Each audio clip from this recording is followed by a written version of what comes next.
皆さんごきげんよう、上川かおるです。今回取り上げる話題は、日本政府の中で一体誰が親中派、そして中国に利するような政策を推し進めているのか、そういったことが非常にわかりやすい例が出てきたので、これを取り上げていこうと思います。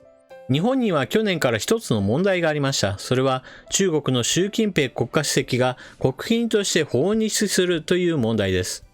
国賓として訪日すること、それ自体は新型コロナウイルスの影響で現在は延期となり、うやむやにはなっていますが、しかしいずれは日程調整をして国賓として訪日してもらった方がいいという意見が自民党のある人々の中にあります。しかし日中の間では尖閣諸島問題もありますし、また中国は香港に対して一国二制度を破壊するそういった法律なども施行しています。このような動きがあって自民党の中でも習近平国家主席の国賓訪日を中止要請すべきだという意見が高まっています。その話し合いが行われている中で頑強に反対するグループがありました。今回はこのニュースから一体誰が日本ではなく中国に利する動きをしているのか、そのことをご紹介しようと思います。それでは関連ニュースを見ていきましょう。習主席の国賓訪日、自民が文言修正し中止要請、決議まとめる。香港で反政府的な動きを取り締まる中国の香港国家安全維持法が施行されたことを受けて、自民党の外交部会などの役員会は先週、習近平国家主席の国賓としての日本訪問の中止を党として政府に要請する決議案をまとめました。しかし、党内の一部から長年の努力で築かれた日中関係を壊すような言葉を盛り込むことには慎重であるべきだなどと文言の修正を求める意見が出されました。このため7日の政調審議会で党の外交部会、外交調査会として習主席の国賓訪日について中止を要請せざるを得ないという表現に留めることを決めたほか、中国との友好関係の構築に向けて働きかけを行うことも求めることになりました。自民党は近く政府に決議文を提出することにしています。自民党の稲田幹事長代行は記者会見で、党内でもいろんな意見がある中で表現ぶりが少し変えられ、決議がまとめられたことは良かったのではないか。国家のリーダーが直接会って言うべきことを言う機会は非常に重要だと述べました。自民党の世耕参議院幹事長は記者会見で、環境が大きく変化した。特に香港における中国の対応は、一国二制度という国際的な約束を反故にしたわけで、習近平国家主席をもろ手を挙げてお迎えできる雰囲気ではなくなってきたのは事実だ。こういうタイミングで決議をまとめたのは適切だったと述べました。自民党の二階幹事長は記者会見で、日中関係がここまで来るのに先人たちの大変な苦労があった。そのことを思うと、慎重の上にも慎重に行動すべきだ。外交は相手のあることであり、そんな簡単なものではないと述べました。公明党の山口代表は記者団に対し、中国の習近平国家主席の国賓としての日本訪問は、日中の首脳往来を重ね、関係を強化していこうという流れの一環であり、推進していくべきだ。今は両国とも新型コロナウイルスの対応に奔走しているので、具体的な日程を調整できる状況にはないが、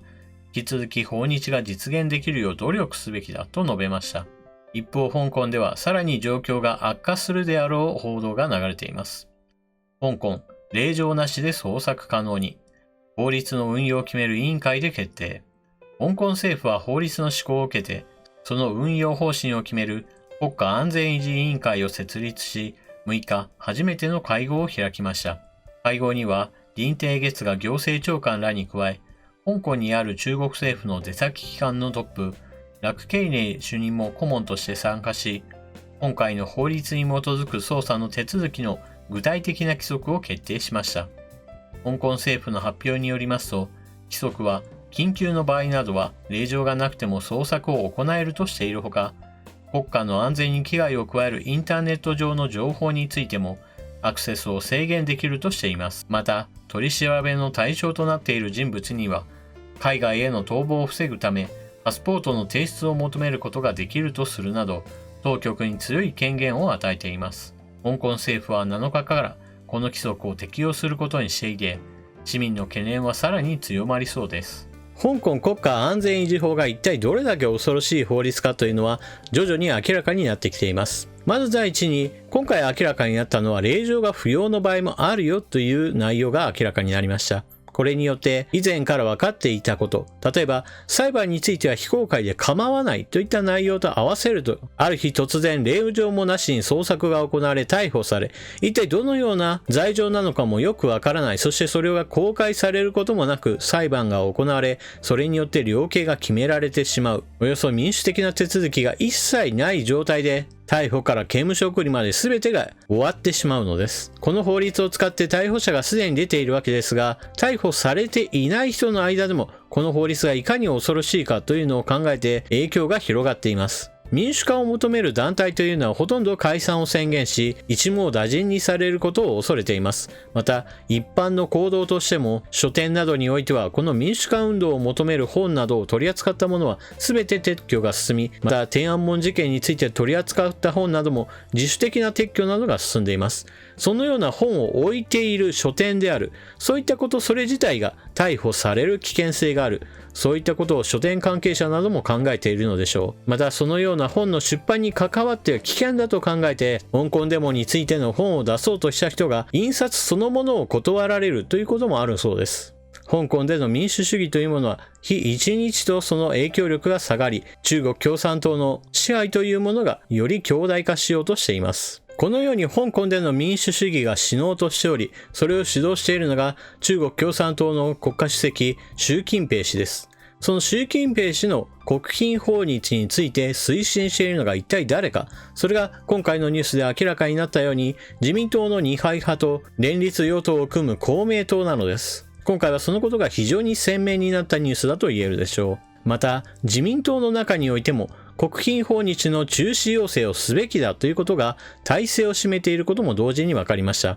今回の話し合いの中において反対意見を求めたのは二階派に限られていると言っていいでしょう。ほとんどの議員が中止は要請するべきだといった話になっていました。ですから反対意見が出る前はそもそもズバリ中止を要請するといった文言だったのです。それが二階派の反対意見により若干濁った形になったのです。この件に関して二階氏は自分自身の言葉で、これまでのこともあり、慎重に行動すべきだといったようなことを言っているわけですが、彼の一派である二階派が今回の件について反対しているのですから、彼が習近平国家主席の訪日について推進している立場なのは明らかでしょう。しかし、訪日を推進する言葉には明らかに間違いがあります。それは日中関係を築いてきた先人たちの努力などについて無駄にするわけにはいかないといったような内容のことを言っているわけですが、そもそも現時点において我々が考えなければならないのは過去のことではありません。未来の日本にとって有益かどうかです。ですから、これまでいろいろな議員が日中関係を築くのに努力をしてきたお金をつぎ込んできたというのはあくまでも過去の話です。そうしてつぎ込んできた努力やお金といったものが無駄になったとしても、将来においてそれが害悪となるならば、今まさにそれは止めるべきなのです。見直しをすべきなのです。また公明党の言い分についても間違いがあります。確かに日中首脳会談を重ねるということは非常に重要でしょう。国家関係が悪くなって首脳会談が一切できないというのは問題なわけですが、しかしその前提条件は必ず存在します。その前提条件というのは、日本が日本をしっかりと守った状態で相手方と交渉するということです。その例の一つとして私は一つ前の動画で尖閣諸島をいかに守らなければならないかといった話をしました。中国側は尖閣諸島に対して自分たちの名前をつけて、この周辺の海に日本の船が入ってきている、日本の船は出ていけといったことを言っています。もちろん尖閣諸島は日本の領土であり、その海に入ってくるのは中国の船です。ですから中国の側の船こそが出ていかなければならないのです。この基本的なところにおいてしっかりと守りを固めなければなりません。少なくとも中国側は日本のことを気遣うことなど一切ありません。我々は我々の主張があるのだといったことを延々と言っているに過ぎません。一方で日本の側だけが相手の反応がちょっと気になるな、だから相手の反応を見ながら対応しようといった具合にして自分の主張を非常に小さいものにしています。また日本国内をしっかりと守るという面においても、日本は対スパイ法などがありませんし、そのスパイが入っていたとしても、これを借り出すような諜報機関などがありません。尖閣諸島のように領土を守るといったこともしっかりとしなければなりませんし、日本国内においてスパイが活動している、これをしっかりと取り締まるための法律と組織を作るといったことも非常に重要なことです。このようなことを進めて、初めて守りを固めた状態で、それから外交交渉をすればいいのです。日中の関係というものはあくまでも、日本側はしっかりと守りを固め、日本側の主張をしっかりと行い、その上で相手方の意見と戦わせればよいのです。中国側の意見だけしっかりと聞いて、それに合わせて日本側だけが萎縮して気を使うなどというのは、明らかに間違った外交政策です。二階派の議員にしても公明党の議員にしても、彼らは日本の国会議員です。しかし、日本の国会議員が日本のためではなく、中国の外交政策に従うようなことをしているのは、明らかに利敵行為だと言えるでしょう。皆さんはこのような姿をどのように考えるでしょうか。それでは動画を最後までご視聴いただきありがとうございました。チャンネル登録していない方はぜひともチャンネル登録を、そして動画を見終わったら評価ボタンのクリックもよろしくお願いします。それでは次の動画でまたお目にかかりましょう。またね。